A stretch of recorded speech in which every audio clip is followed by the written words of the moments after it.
O pesquisador Danilo Domingos Milen, da Unesp de Dracena, fala sobre confinamento de bovinos de corte. Ele e sua equipe estudam a eficiência nutricional das raças de gado Nelore e Angus. O objetivo é entender o funcionamento do metabolismo desses animais durante confinamento e, dessa forma, promover ajustes na alimentação que podem melhorar a produção de carne no Brasil. O Ciência Sem Limites começa agora. Está no ar o Ciência Sem Limites. Bem-vindas e bem-vindos. Como vocês puderam ver na abertura do programa desta semana, nós vamos falar sobre confinamento de bovinos de corte. Ao nosso lado está o professor e pesquisador Danilo Milen, do campus de Dracena da Unesp. Professor, prazer em tê-lo aqui no Ciência Sem Limites. Prazer é meu, João. Obrigado pela oportunidade de participar. Antes da gente entrar no assunto, nós estamos aqui na Faculdade de Ciências Agrárias e Tecnológicas do campus de Dracena da Unesp. Professor, conta pra gente a sua trajetória acadêmica. Eu cursei zootecnia na Unesp de Botucatu, Faculdade de Medicina Veterinária e Zootecnia, de 2001 a 2005. E logo na sequência eu entrei na pós-graduação da zootecnia e fiz mestrado e doutorado na área de nutrição e produção animal, com foco em nutrição de ruminantes, né, trabalhando sempre com bovinos em confinamento.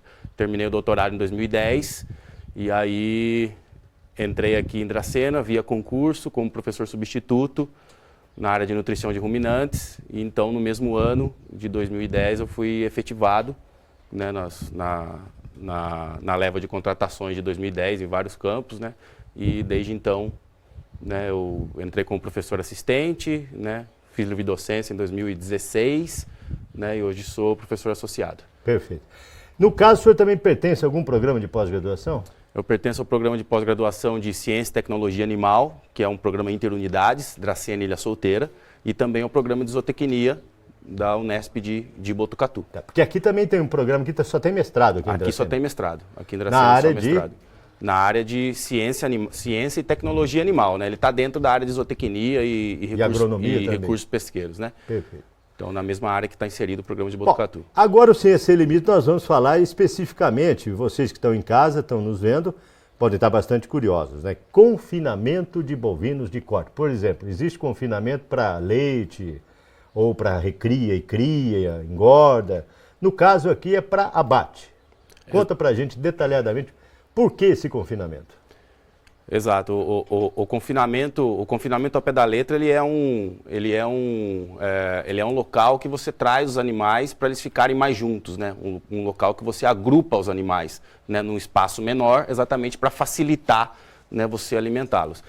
O confinamento pode ser feito, né, no nosso caso aqui com bovinos de corte, né, com intenção de engorda e abate, né, fazendo na parte final do ciclo, né, ou seja, esse animal ele nasceu, ele ficou no pasto. Esses animais que estão aqui, eles passaram a maior parte da vida no pasto, que é o típico sistema de produção do Brasil. No sistema de produção do Brasil, os animais passam 80%, 85% da vida no pasto, né? Então, nessa parte final, hoje a gente tem um número em torno de 15% do total dos bovinos que são abatidos no Brasil, eles vêm de confinamento, ou seja, eles passam a parte final da vida no confinamento. Essa parte final, quanto tempo seria? Quantos meses? Hoje em dia, a média vai bater aí em torno de 100 dias, né? Entre 3 a 4 meses. Tá, um pouco mais de 3 meses, eles ficam... Um pouco mais de 3 meses. Nesse confinamento. Exato. E eles chegam com que peso? A gente vai falar, o professor pode falar em arroba, para quem está nos vendo, uma arroba é 15 quilos. Exato. Hoje os animais, eles chegam, né, a média de entrada hoje em confinamento vai ser 370, 390 quilos, o que dá entre 12 e 13 arrobas, né? E aí eles saem daqui com 20, 21 arrobas, né? A média nacional hoje está beirando 20 arrobas, né, de animal confinado, né? Animal que foi confinado. Tá, e esse período, esses 4 meses, ele vai adquirir essa porcentagem, né, de arrobas. Exato. Se ele estivesse no campo, ele adquiriria quanto no final? Isso varia muito porque normalmente o confinamento é na época de entre-safra, né? Então, como a gente está vendo, né? Entre-safra, para quem está nos vendo, é a época da seca. Exato, né? Uma época que não chove, né? Então, normalmente na época que não chove no pasto, o desempenho do animal também... a grama está seca. A grama está seca. Não tem nutrientes. Também não vai ser o esperado, né? Então, são muitas estratégias nutricionais e alimentares que podem ser adotadas na época da seca para exatamente elevar os ganhos, né? Mas nada como ganhos que se obtém em confinamento, né? Em confinamento você pode obter ganhos da ordem de 1,5 kg, 1,6 kg, 1,7 kg por dia, né? E no pasto, o que é usual numa suplementação bem feita, num pasto diferido, né? O animal ganhar aí 600 gramas, 700 gramas aí, né? Num cenário bem otimista e seguro. Mas para quem está nos vendo pode estar perguntando, tudo bem, no pasto eu não vou ter o gasto do confinamento, né? Exato. Você tem um funcionário que vai ter que Exato. colocar lá a ração, como nós estamos vendo nessas imagens, né? Exato. De trato, né? Sim. Quer dizer, o gasto é maior, mas mesmo assim, na conta final ainda compensa. Ainda compensa. Especialmente agora porque o Brasil está abrindo muito mercado, né? Abriu China, abriu Indonésia, né? Então, principalmente o mercado chinês ele é muito agressivo, né? Então, com o mercado aberto, né, o frigorífico ele está muito demandado, né, para exportar carne para a China. Então, isso faz uma pressão no produtor e, normalmente, né, o preço da arroba sobe, né? Então, sempre quando o preço da arroba sobe, o sistema mais intensivo começa a ter um melhor retorno, começa a ser mais interessante. E para quem importa, interessa mais o boi confinado? Para quem importa, interessa o boi confinado pelo seguinte fato: no confinamento você consegue ter padronização. Então você consegue, diferentemente no pasto, onde você precisa de mais animais para atingir aquele padrão, no confinamento não. No confinamento você consegue ter mais animais dentro do padrão desejado, você consegue planejar a época de abate. Quer dizer, resumindo, eles saem a média 20 arrobas ali, o boi no confinamento. E no pasto, um pode ser 18, outro pode ser 19, 20. Exato. Então, trocando em miúdos, ainda compensa fazer o confinamento na reta final. E o pequeno produtor que não tem como fazer isso?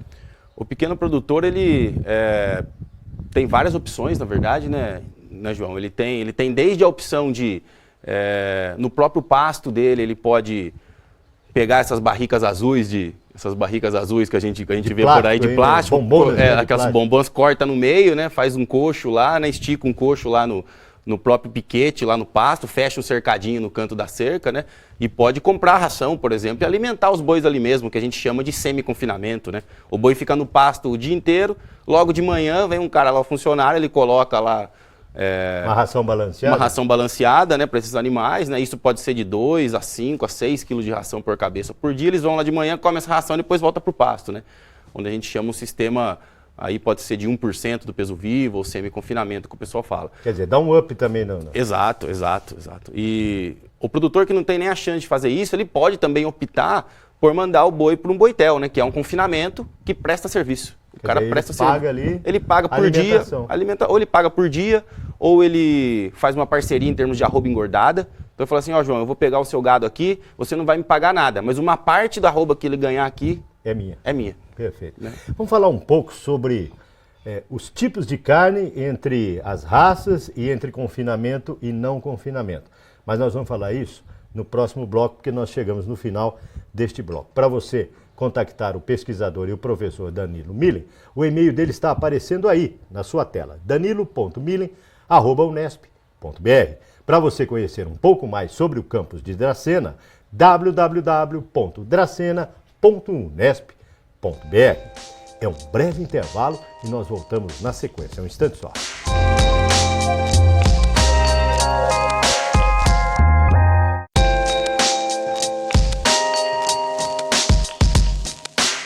O Ciência Sem Limites está de volta. E como vocês podem ver, o assunto do programa desta semana estamos falando sobre confinamento de bovinos de corte. Ao nosso lado está o professor e pesquisador Danilo Millen, do campus de Dracena da Unesp, da Faculdade de Ciências Agrárias e Tecnológicas. Professor, terminamos o bloco passado falando sobre tipos de carne entre uma raça e outra que possa acontecer, que vocês pesquisam aqui, no caso o Nelore e o Angus. Há interferência no sabor, no procedimento, no manuseio da carne, quando um boi é de confinamento e quando um boi não é de confinamento? Sim, tem muita interferência. Aliás, né, normalmente, né, em linhas gerais, o confinamento faz com que o animal deposite mais gordura na carcaça, né? Então o animal vai ter aquela picanha, aquele contrafilé, vai ter uma gordura subcutânea, né, aquela gordura de cima da picanha mais espessa, né? E também aumenta a chance do animal ter a gordura entremeada, né? Ou a gordura de marmoreio. E essa gordura que dá o sabor? Essa gordura que é o que deixa a carne mais suculenta, né? É aquela gordura que quando você coloca na churrasqueira, né? Ela não é igual a gordura subcutânea que ela derrete e cai no carvão, né? Essa gordura ela derrete, mas ela não consegue cair porque ela fica entremeada, né? Entre as fibras musculares, né? Tá. E o boi criado solto, ele não vai produzir essa gordura? Logicamente que tem raças como o Angus, né? E como o Wagyu, né? Que estão muito em evidência hoje, que tem genética, né? Foram selecionados muito tempo para marmoreio. Então, logicamente que mesmo o Angus com o Wagyu criado em pasto, ele vai ter um certo grau de marmoreio, né? Melhor que o Nelore em linhas gerais. Mas, logicamente que é o confinamento que vai dar essa condição do animal expressar o potencial, mesmo todo que ele tem, de depositar essa gordura intramuscular. Em termos de chegar ao peso ideal para o abate no confinamento ali dos 80% até os 100%, entre o Nelore e o Angus são similares a chegada deles no mesmo tempo? Eles têm um metabolismo semelhante? É diferente, né? O metabolismo é diferente, inclusive a gente tem uma pesquisa, né, acontecendo no campus agora, né, sobre esse estudo de metabolismo comparando as duas raças, né? O animal Angus é um animal mais exigente, né? Ele come mais, né? E só esses dois fatores já mexem com todo o metabolismo, né? Ou seja, um animal que só se sente satisfeito depois de comer uma quantidade maior de comida, né, no coxo. Então isso mexe com toda a cadeia de hormônios, mexe com deposição muscular, mexe com deposição de gordura e, consequentemente, afeta a qualidade do produto. Angus, ele sofre, porque ele é da Inglaterra, ele vem de uma Exato. região mais fria. Aqui Exato. no Brasil tropical ele sofre muito? Com certeza. O Angus puro, né, a gente vai encontrar mais exemplares de Angus puros no Rio Grande do Sul, né, na parte sul do país, né. Normalmente aqui em São Paulo, né, ou no Sudeste, né, ou no Centro-Oeste, os animais Angus, né, eles são meio sangue, na verdade, né. Eles são com o quê? uma cruza com Nelore, né. São vacas Nelore inseminadas com animais Angus. Aliás, o sêmen que mais vende no Brasil hoje é sêmen de Angus, né? Passou o Nelore já faz alguns anos, né? O sêmen mais vendido no país. Em termos de precocidade? Em termos de precocidade, o Angus também é mais precoce. Exatamente um dos motivos que ele deposita mais gordura e tem todo esse potencial de marmoreio, né? É porque exatamente ele é uma raça mais precoce. O senhor falou em marmoreio, né? Que é essa gordura entremeada. O senhor tem gente da sua equipe que pesquisa isso? Quem é? Tem o Antônio, que é um aluno de doutorado, que está envolvido na pesquisa que a gente está para conduzir, né, em torno da melhora do marmoreio no Nelore, né? A gente tem a intenção... Vamos ver o que ele tem a dizer? Vamos. Roda o VT do Antônio Marcos.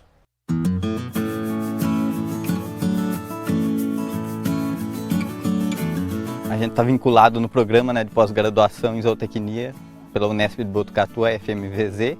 Então, dentro da nossa pesquisa, o que a gente vai fazer? A gente vai trabalhar com protocolos, né, para marmorizar a carne.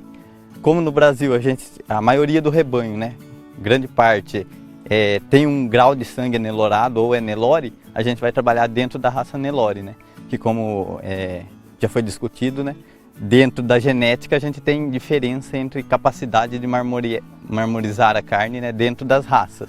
Então o Angus ele tem já um programa de melhoramento mais intensificado, então a capacidade dele em depositar gordura de marmoreio é maior.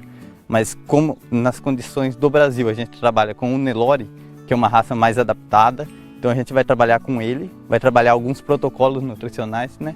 Trazer esse animal no coxo, numa dieta altamente energética, fornecer diariamente essa dieta para os animais para ver a capacidade, né, que essa via nutricional vai possibilitar desse animal depositar esse tipo de gordura, né, que como já foi discutido também, essa gordura ela vai aí agregar valor à carne, né, vai tornar essa carne mais palatável, mais suculenta, né, no momento do consumo.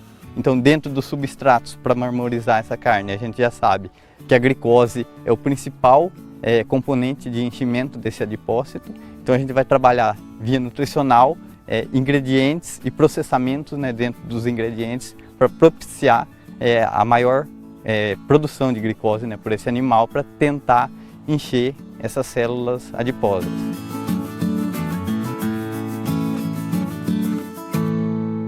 Professor, parabéns pelo depoimento do Antônio Marcos. Está empenhado na pesquisa, né? Está empenhado, menino esforçado. Perfeito.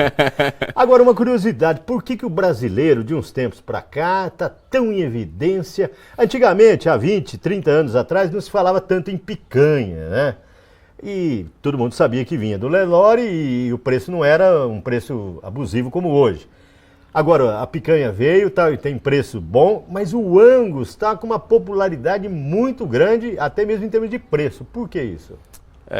Exatamente porque o Angus ele é um animal que tem genética de maciez e de marmoreio. O marmoreio traz suculência. Então, quem não quer consumir uma carne macia e saborosa, né? Então, antigamente a gente não tinha um volume muito grande de animais Angus, ou meio sangue Angus, como a gente já disse, sendo abatidos no país. Hoje a gente já tem, como eu comentei, né? A maior venda de sêmen no país hoje é da raça Angus. Então, 40% mais ou menos dos animais confinados, né? Eu acho que até um pouco menos que isso, são de animais que têm algum grau de cruzamento, né? Dentre estes, o Angus, né?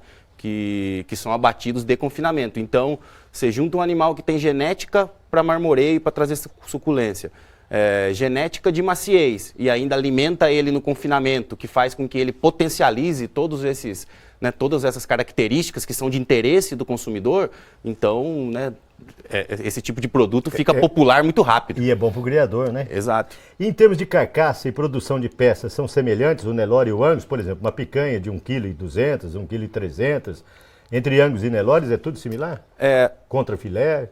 O peso do corte depende muito do peso de abate, né? Então, se o animal for abatido, né, um Nelore e um Angus, ambos forem abatidos com 20 arrobas, o peso da picanha vai ser muito similar. O que vai diferir vai ser o grau de cobertura de carcaça, em termos de gordura, que vai acabar pesando para um ou para outro. Se o Angus tiver mais gordura, ao mesmo peso, provavelmente ele vai ter uma picanha um pouco mais pesada, né? E como o peso de abate tá aumentando, né, João, no país, né? É comum hoje a gente achar picanha de 1,5 kg, 1,4 kg, né? É normal, né? E que o cara não está te enganando, né? O consumidor se acostumou a, não, picanha boa é menos de 1 kg, né? Mas o peso de abate dos animais está aumentando no país. Então é comum hoje a gente achar picanha, o cara acha que é de touro, de vaca velha, mas muitas vezes não normal, né? É normal. Chegamos ao final de mais um bloco. No bloco seguinte, nós vamos continuar falando sobre confinamento, metabolismo, processo de alimentação dos bovinos. Ciência Sem Limites vai para um rápido intervalo. Continue aí, voltamos já já.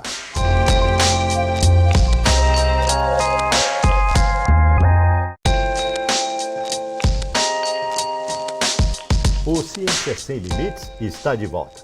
O assunto desta semana, confinamento de bovinos de corte. Ao nosso lado está o professor e pesquisador Danilo Millen, do campus de Dracena, da Unesp, da Faculdade de Ciências Agrárias e Tecnológicas. Professor, falamos de carne, falamos das raças, vamos falar sobre alimentação, metabolismo. Nós temos aí inúmeras imagens, né, que nós vamos acompanhar. Como é que vocês trabalham na sua pesquisa atual aqui em Dracena com o lance do metabolismo? Então, aqui em Dracena a gente tem alguns animais canulados, né, ou fistulados no rumen, né? Então, já fazem 4 anos que a gente desenvolve pesquisa nesse sentido. Então, os animais, normalmente, a gente trabalha com dietas de confinamento, né? A gente fornece a esses animais dietas de confinamento, que são dietas com pouca fibra, com pouco volumoso e muita ração. Por quê? Exatamente para a gente poder entender como que está acontecendo lá no rumen, né? Como que ele está aproveitando aquele alimento. Interior dele, né? Exato, né? Como que ele aproveita aquele alimento, o que ele produz de energia, né? Com aquele alimento, né? E isso normalmente os resultados a gente aplica nos animais que a gente está no desempenho, né? Nas imagens que o pessoal tá vendo, né? Então, os animais de desempenho, eles têm vantagem, né?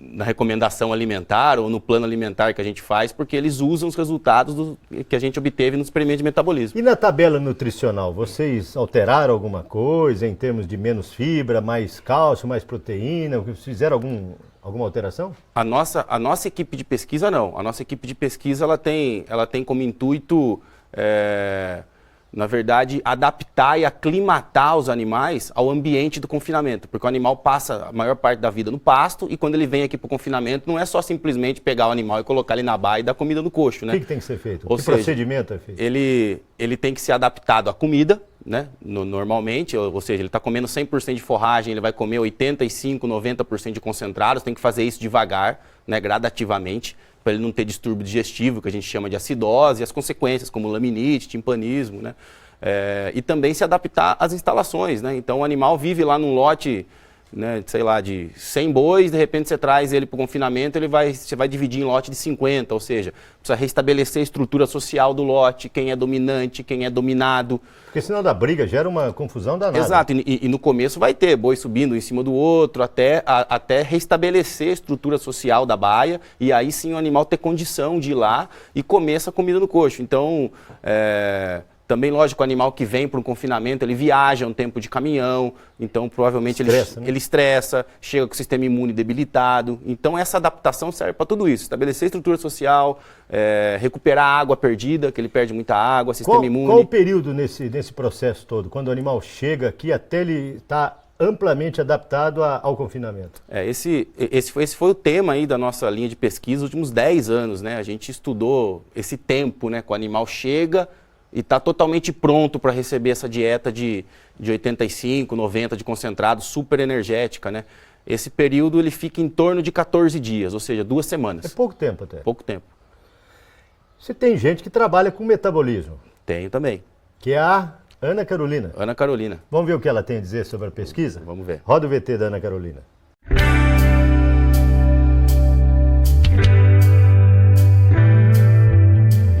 Linha de pesquisa que eu sigo com o professor Danilo, eu quero saber a diferença entre a raça Angus e Nelore, olhando especificamente para o rumen, que é o estômago do boi. Então eu vou ver diferentes padrões, a diferença na fermentação que ocorre dentro do estômago e principalmente ver as bactérias, a diferença entre as bactérias. Como a gente sabe que a raça Angus normalmente é mais eficiente do que a Nelore, a gente quer tentar descobrir se tem alguma diferença dentro do estômago do boi que comprove o porquê que acaba sendo mais eficiente. Então, o principal ponto é a caracterização das bactérias ruminais entre essas duas raças.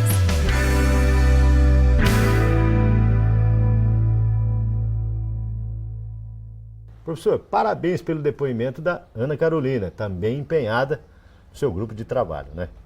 Professor, nesses 10 anos, vocês têm já algum dado preliminar, alguma noção, alguma luz no final do túnel em termos de avanço nessa pesquisa? A gente já sabe que a adaptação deve ser feita em torno de 14 dias, né? Inclusive, né, eu já fui para diversas partes do país, em diversos congressos aí, divulgando os nossos dados, né? E esses dados chegam no campo, né? É bom ressaltar isso, né? Que os produtores, o pessoal do confinamento usa os nossos dados, né? Esses dados que a gente gera aí em torno de 14 dias de adaptação, todo o manejo que a gente recomenda até chegar lá, né, o pessoal tem utilizado. O que a gente está fazendo recentemente, né, e aí incluindo Angus na história, né, a gente já fez também adaptação de Angus, né, e aconteceu do mesmo jeito, né, em torno de 14 dias, só que para avançar agora a gente está aplicando técnicas de microbiologia. Como assim? Então a gente coleta amostras do conteúdo ruminal, né, do animal, e faz um sequenciamento genômico. A gente sabe todos os micro-organismos que vivem lá. O que é do bem, o que é do mal. Exato. E aí a gente pode, sabendo quem vive lá dentro do rumen, a gente pode manipular a dieta para evitar ou potencializar um ou outro micro-organismo e também criar outras substâncias que podem eliminar, né? E com isso o animal pode ganhar peso mais rápido? Exato, ele fica mais eficiente. Perfeito. Essas pesquisas têm órgão de fomento envolvido? Tem órgão de fomento. A gente fez uma conta já há um tempo atrás, esse dado não está tão atualizado, mas nos últimos 10 anos a gente captou mais ou menos 5 milhões de reais aqui dentro desse confinamento para desenvolver pesquisas com nutrição de bovinos em confinamento. Inclusive a FAPESP, né, a maior financiadora, né, desse montante, e o confinamento, né, uma parte do confinamento, né, a primeira parte, as 24 baias iniciais, foi construída num projeto de auxílio de infraestrutura da FAPESP, né, aprovado em 2013. Muito bem, parabéns pelo seu trabalho, pela sua equipe. Obrigado. Sucesso nos resultados que possam vir. Obrigado, estamos à disposição, João. Para você contactar o pesquisador, se ficou interessado no tema da pesquisa, o e-mail dele está aparecendo aí na sua tela, danilo.milling@unesp.br. Para você contactá-lo via telefone e conhecer um pouco mais sobre o campus de Dracena, www.dracena.unesp.br. Para você ver e rever os programas da TV Unesp, também está aí na sua tela, www.tv.unesp.br. Ponto final em mais um Ciência Sem Limites. Na próxima semana, um novo tema, uma nova pesquisa. Esperamos por você.